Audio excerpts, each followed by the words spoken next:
Starting pitcher is one of the most important yet frustrating positions in fantasy baseball.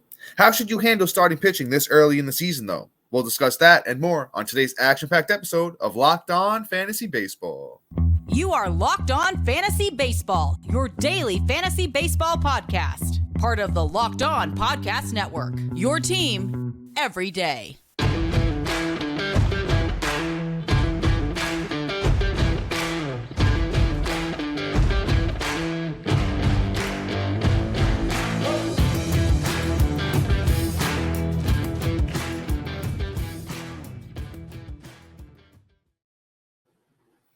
Hello, fantasy baseball fanatics, and welcome to the Locked On Fantasy Baseball podcast, brought to you by the Locked On Sports Network, your team every day.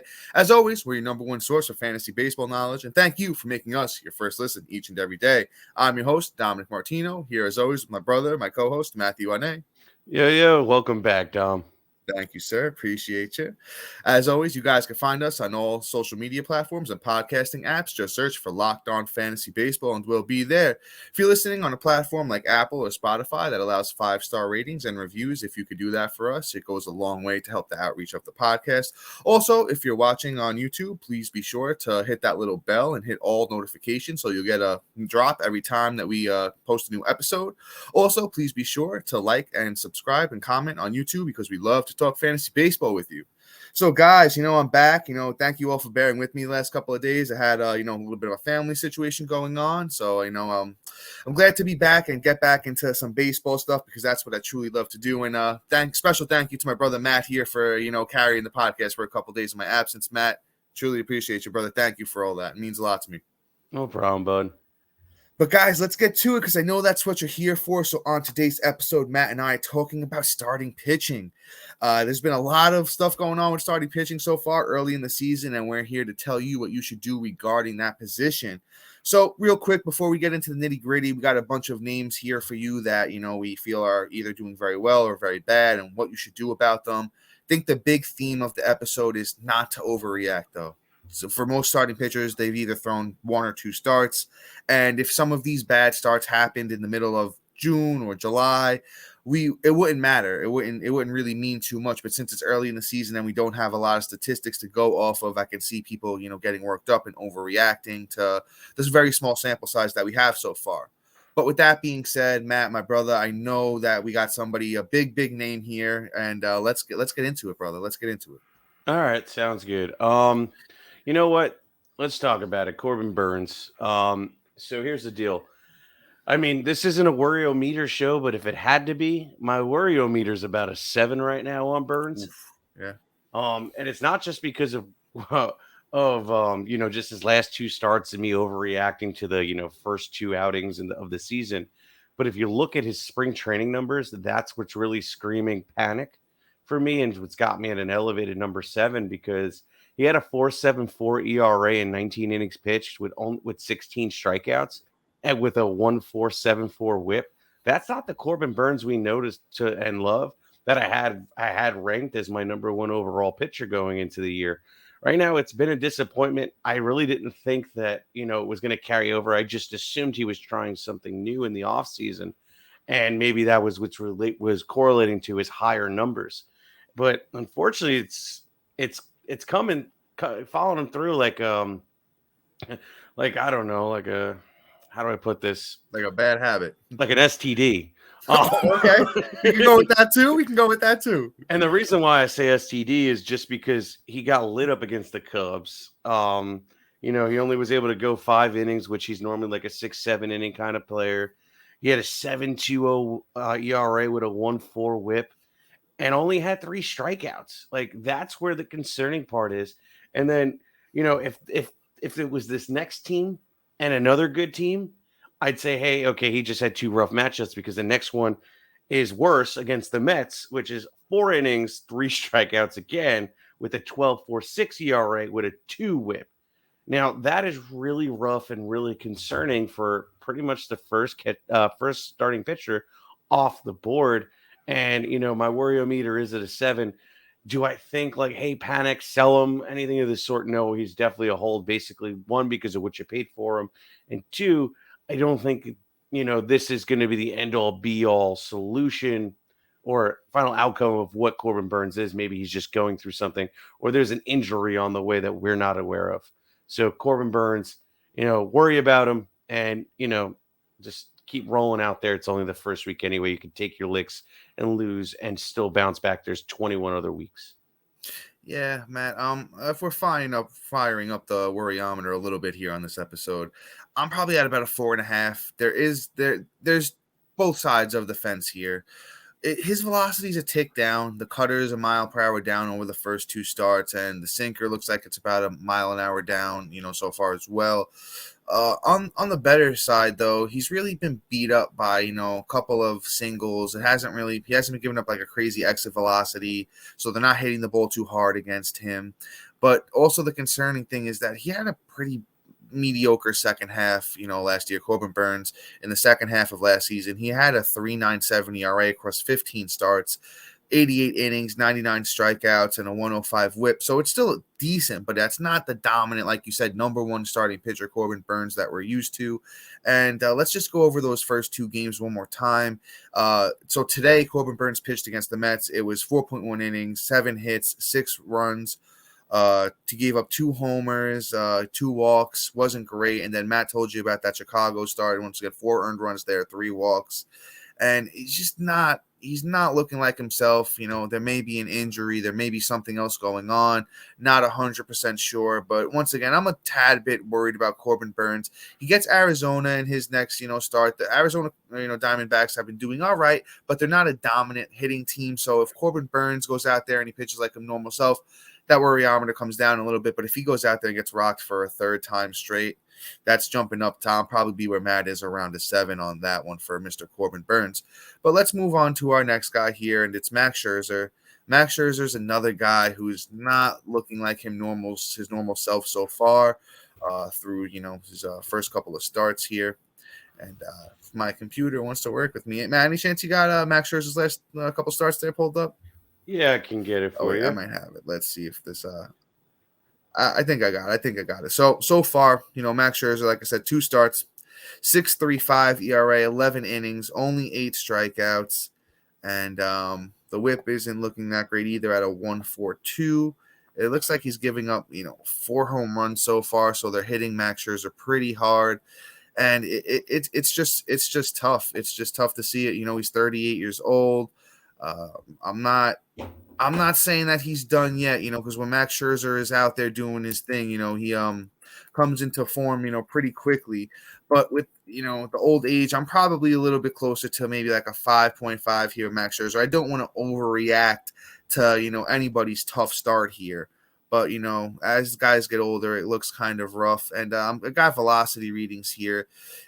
He's only down, 0.7 of a mile per hour on that fastball. Everything else, actually, it looks like it's kind of up. The cutter velocity looks up. Curveball about the same. Everything else, slider about the same. So I'm not really too worried about him here. It's just the age with Scherzer, because when you get that old, it can just drop off a cliff very, very quickly. Yeah, I mean, go ahead. I'm sorry. You got it. Hop on in, brother. Sure. Well, yeah, go for it. Finish your take. So, here on, Locked On Fantasy Baseball, we got a couple of new ad partners. And, first one up here. For a championship team, it's all about making sure. Oh, no, that's the wrong one. So, let me jump back in. Okay, no, I think I had the right one. Guys, I'm sorry. I'm just getting back into the routine over here. Bear with me. So, guys, for a championship team, it's all about making sure every player is a perfect fit. It's the same when it comes to your vehicle. Every part needs to fit just right, so the next time you need parts and accessories, head over to eBay Motors. With eBay Guaranteed Fit, you can be sure every part you need fits right the first time around. Just add your ride to My Garage and look for the green check to know the part that will fit or your money back. Because just like in sports, confidence is the name of the game when you shop on eBay Motors. And with over 122 million parts to choose from, you'll be back in the game in no time. After all, it's easy to bring home a win when the right parts are a guarantee. Get right to the parts, the right fit, and the right prices on ebaymotors.com. Let's ride. Eligible items only. Exclusions do apply. Guys, also, if you're like me and you have a full-time job and you like to hit the gym sometimes and you want to grab a quick snack that isn't high on calories but still tastes great, then you got to try Built Bar. Not sure how Built Bar does it, but these bars taste delicious while maintaining amazing macros. And what's even better is that they're healthy. Built Bars only have 130 calories, 4 grams of sugar with a whopping 17 grams of protein. Guys, I'm always stressing that. It's a big deal. In all seriousness, guys, even if you're not hitting the gym, protein's very important to get into your diet, and Built Bar does it in such a great way with these delicious bars, so it definitely helps. They also come in unbelievable flavors like cookies and cream, double chocolate, coconut puffs, and my personal favorite, churro.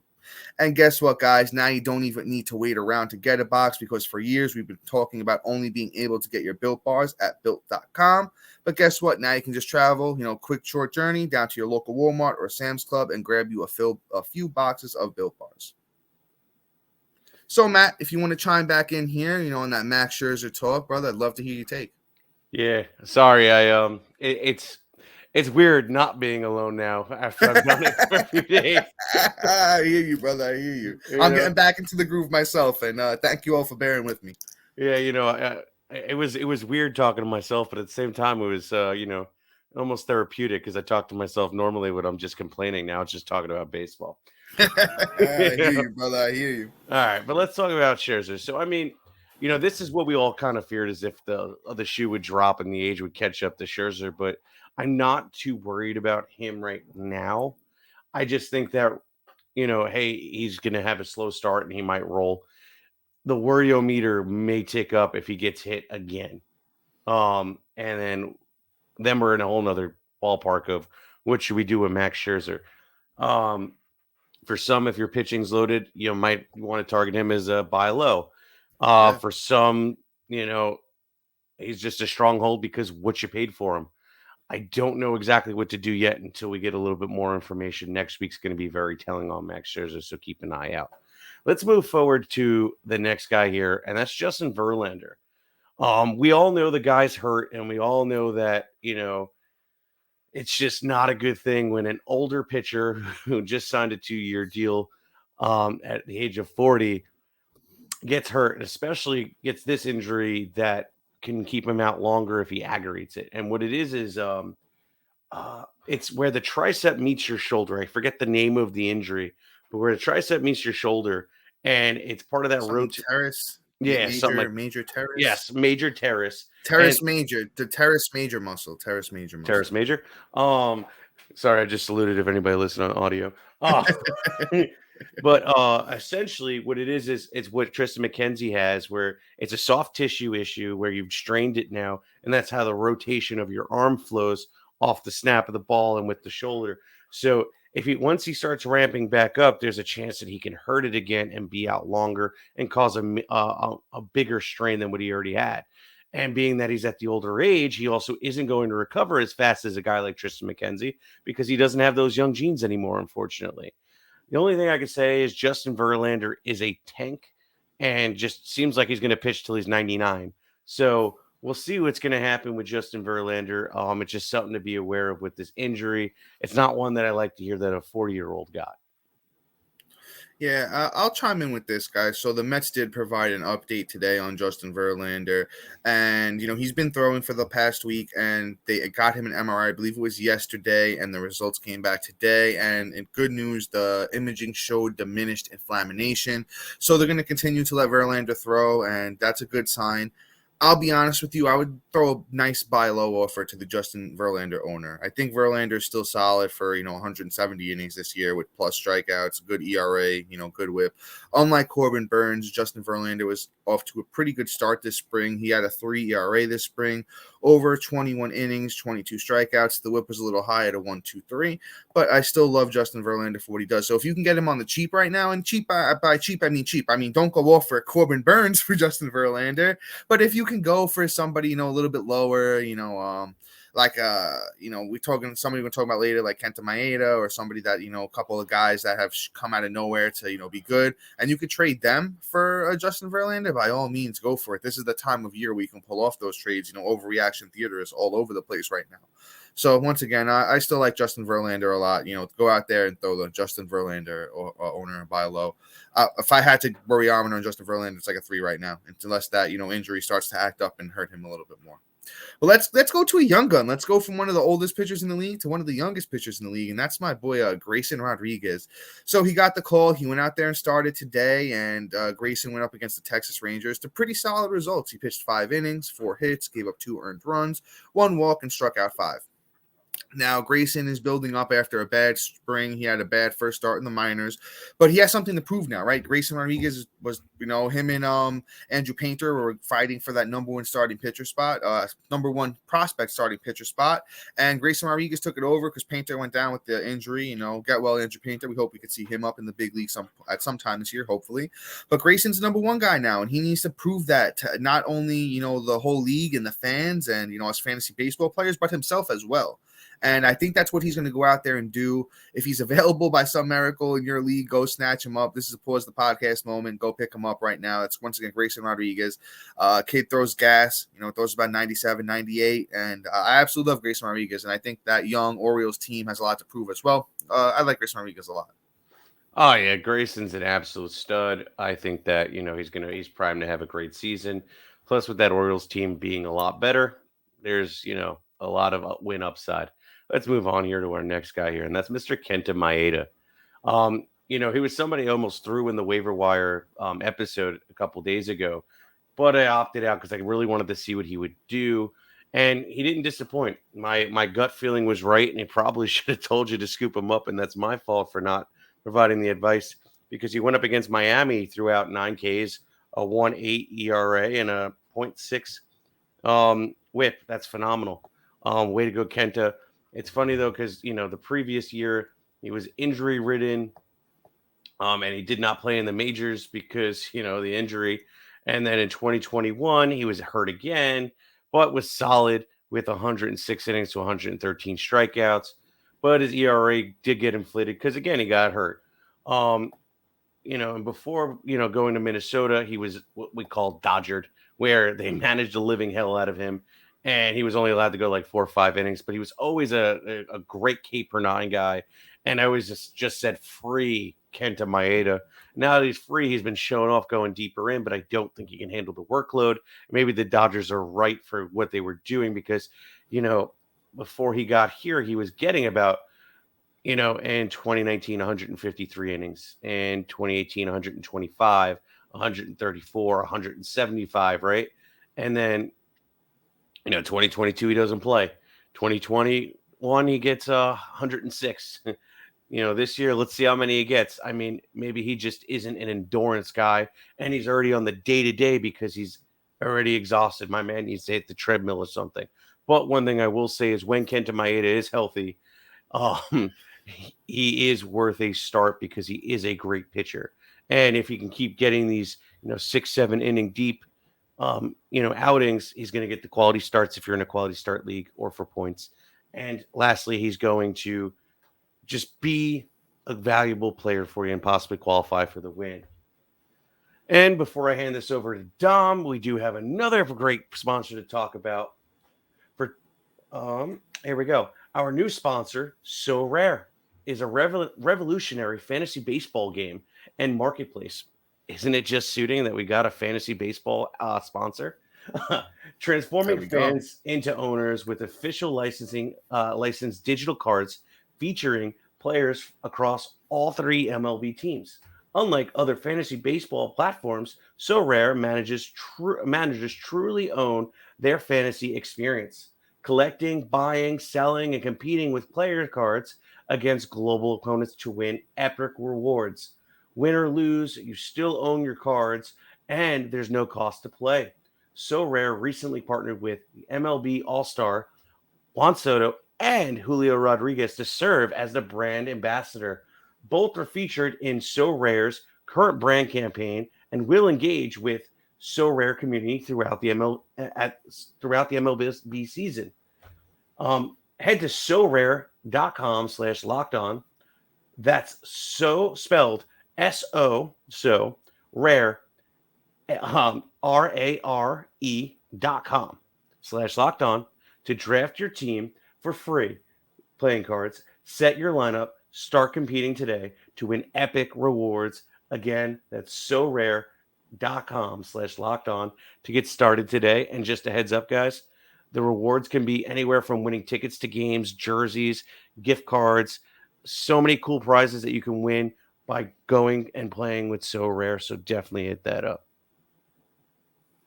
All right, All Dom, right, take it bro. away. Yeah. Let me hop in with a little take on Kenta Maeda. So right now, guys, Kenta Maeda is only 46% owned on Yahoo, and he's coming off that Tommy John surgery. So when you're coming off Tommy John, it's very tough. I think that's why he's dealing with some fatigue. He probably wanted to go deeper into that game because he was absolutely out there dominating. Once again, he gave up only 3 hits across 5 innings, 1 earned run, and the 1 earned run was a solo home run. And Kenta Maeda struck out 9 in that outing. So he's looking like he's in pretty good form. As Matt said, he always had the talent when he's with the Dodgers. Dodgers didn't want to really let him go and show it here in Minnesota. I'm sure they're going to just let him ride as much as he can. But it seems like they're going to, make sure he doesn't go out there and hurt himself, which is good. And he's looking pretty good. He's hitting 90, almost 94, on the fastball. Rest of his pitches are looking pretty solid. He has a pretty good pitch mix out there. Kenta Maeda, definitely somebody I'm looking to add. He gets the White Sox in his next outing. That, just a heads up, guys, they're going to be without Eloy Jimenez for about 2 to 3 weeks. The guy, even if he's not playing the field, it seems like he's just finding a way to hurt himself. So that White Sox lineup isn't too dominant right now. So I'll give Kenta Maeda the chance, at least for April 10th when he goes out there and faces the White Sox. He probably should be closer to 75% owned, in my opinion, right now. But let's move on to a young stud, and that's Logan Webb. He looked pretty good in that start against the Yankees. He tired down at the end of the start, and he did wind up giving up 4 runs in that game. He went out there again, today I believe it was, and he didn't fare well again. But what the whole thing with Logan Webb is, he has that, I believe it's that sinker he has, or okay, MLB wants to tell me that they just dropped the ball here. I'm trying to pull up his stats, but I believe it's a sinker that has such nasty break to it. And it looks like Logan Webb is going to be a lot, better in the strikeout department than he was last year. And that's definitely, a plus for, all the Logan Webb owners out there. As I'm trying to get his numbers here for you on this season.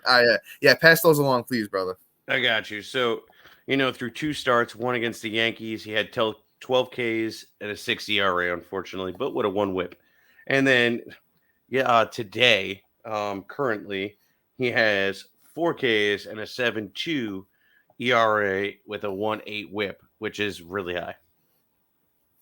Yeah. So in that start against the Yankees, the batters did only hit 182 against him, and as Matt said, today he went out there on April 5th against the White Sox. He pitched 5 innings. He gave up 9 hits, 4 earned runs, and he only had those 4 strikeouts, and the batters were getting to him.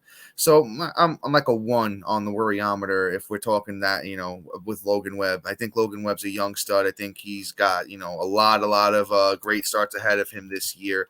And, pitching there in San Francisco is more of a pitcher's park than a hitter's park. I think Logan Webb finishes the year, with over a K per 9. I think the ERA is going to be very good. The whip is going to be, not great, but it's going to be solid enough. Just now is the perfect time to go out there and talk to the Logan Webb owner and throw a buy low offer on him, because Logan Webb has a lot of upside this year. Yeah, absolutely. Logan Webb, great buy low candidate. And if he's going to be striking out, how you doing? Because it just makes him the utmost going to make him way better, because he's always been an ERA guy. And if I remember correctly, he started off slow last year. So, this is something that maybe he just builds up and then starts rocking out. So he's just a slow starter by nature, which means it's the perfect time to buy him low. But yeah, let's move on. Let's talk about something that actually I have some serious concerns about, and that's Mr. Robbie Ray. Dom, it's not looking good. Right now, he has a grade 1 flexor strain. From what I'm reading, an MRI exam on the injured elbow on the left-hander, Robbie Ray, revealed the grade 1 flexor strain on Saturday.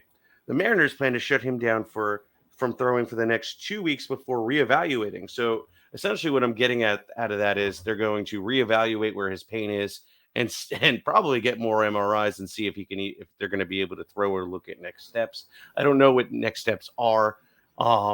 usually with a strain like this, they could be shut down from anywhere from a couple of weeks to, a month and a half. It all depends on the severity, and Robbie Ray is not a spring chicken either. So, you know, it's one of those things at age 31 where you're a little concerned. But here's the thing. I'm not doing anything with Robbie Ray. I'm not trading for him. I'm not trading him away. I'm going to hold because when he does come back, he's a K machine and he'll put out a decent ERA for you each and every week once he does return. So I would just hold the line and just, wait to see what Robbie Ray brings to the table and when he'll be back. Yeah, if you have an available IL spot, he's definitely a hold. That's that kind of goes without saying. But I'm looking at here that the Mariners GM Justin Hollander came out and said when we got the diagnosis on Robbie Ray, we anticipated about a 6-week absence. So that's definitely not what you want to hear at all. Just be prepared to, be without Robbie Ray for that amount of time. This time of year, you see a lot of starting pitching injuries in the sense of it's early, guys' arms aren't used to, throwing like this.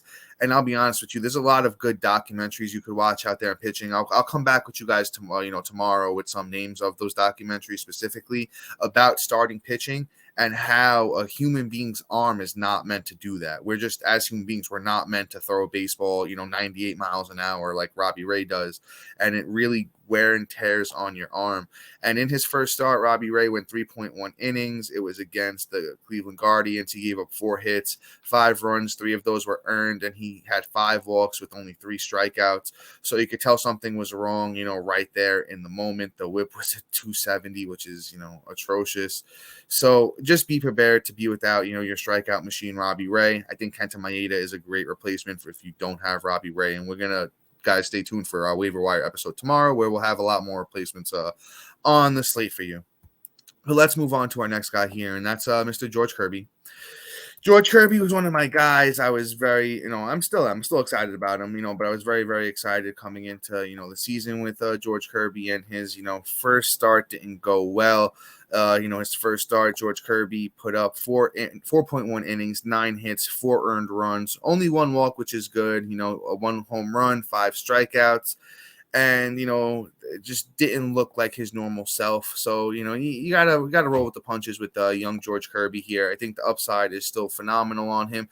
And once again, guys, it's just time where everyone's going to be overreacting and, George Kirby's not what we thought he was. No, he's still what we think and thought he was. Still a great young pitcher, not overreacting on this one. He's like a 1 on the worryometer, if that's what we're talking about here. I still think the sky is the limit for the kid. And now, I can't stress it enough, guys. Now's the time to trade. Like right now, like go out there tonight or tomorrow, whenever, as soon as you can, and throw those buy low offers on starting pitchers that aren't doing well, that are going to be good. He went up against that Angels team that's, been hitting pretty good with Trout and Ohtani and Renfroe and, and Anthony Rendon, his crazy self. I know he's not chiming in yet, but guys, don't be worried about my boy Anthony Rendon either. You got a little frustrated with that fan, over, the past few days here, and caught a little suspension, but I want to get back to the point here with George Kirby. I'm not worried about him. I think he's, go out there and buy low. Oh, absolutely. I mean, we could be just seeing a little sophomore regression that will eventually check itself because George Kirby is a stud, and, I'm not really too worried about him. But let's move on to somebody that's a little bit more, questionable that guys are really probably scared about, and that's Charlie Morton. Here's the thing about Charlie Morton. He had a terrible outing on his first outing this year. He only had 1 strikeout, got the win in 5 innings, but had a 5 ERA with a 2 whip. Now, here's the thing about Charlie Morton that people really don't pay attention to is he started slow last year. He's starting slow this year. His spring wasn't great. He had a 6 ERA. To boot, he just did not look himself. He did not look like a strikeout machine to begin the year.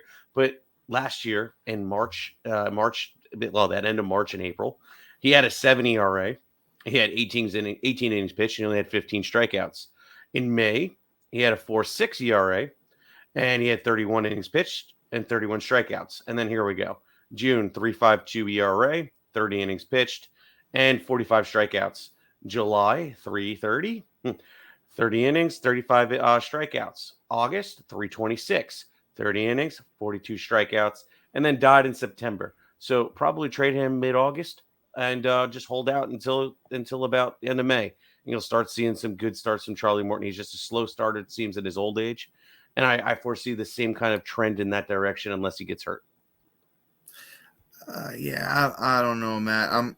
I was in on Charlie Morton last year. I thought he was a bargain where he was going in drafts. I just feel like I'm kind of out on him now at this point.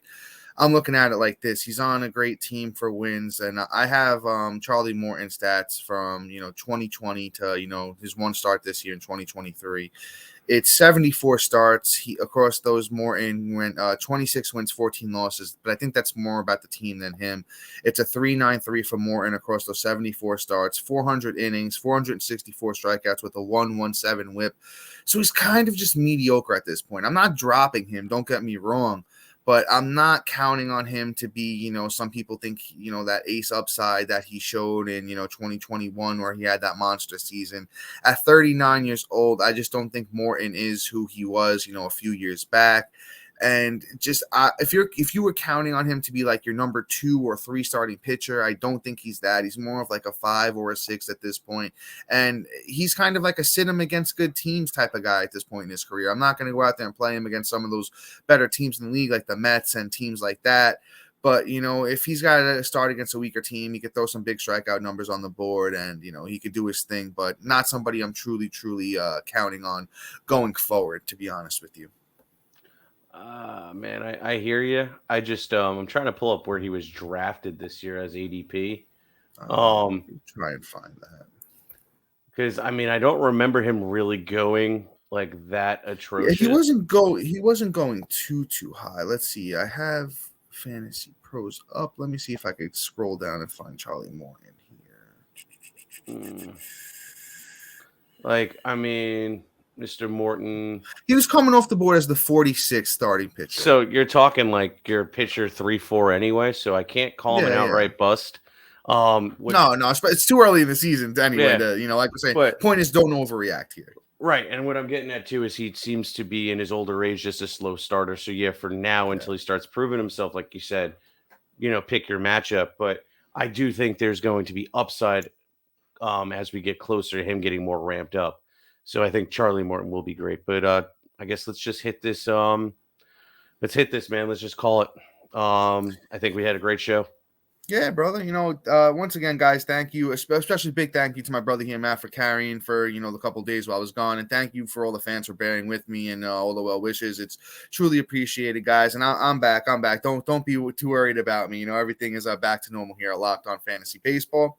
So once again, guys, that is all for today. Please be sure to like, subscribe, comment, rate, and review. Check out our website if you already haven't, and check it out again because our website has a lot of great information about us, access to all of our episodes. We're going to be we have a waiver wire episode coming out tomorrow, and if you don't, have time to check it out, you can just always go to the website. We're going to post there, all of the names that we put on our waiver wire episode. And thank you for making us your first listen each and every day. And why don't you go make your second listen, Locked On Padres. I got the Padres gear on here, so I got to give a shout out to Locked On Padres. We were on that podcast, a few weeks back. We had a great time. It was a fun episode. And definitely make Locked On Padres your second listen each and every day. As I mentioned a few times on the podcast, we will be back tomorrow with a new episode that will contain a great waiver wire segment to replace all of these injured players and just guys that you need to get on your teams that have been having a great start to the season. But guys, until tomorrow, peace. See you.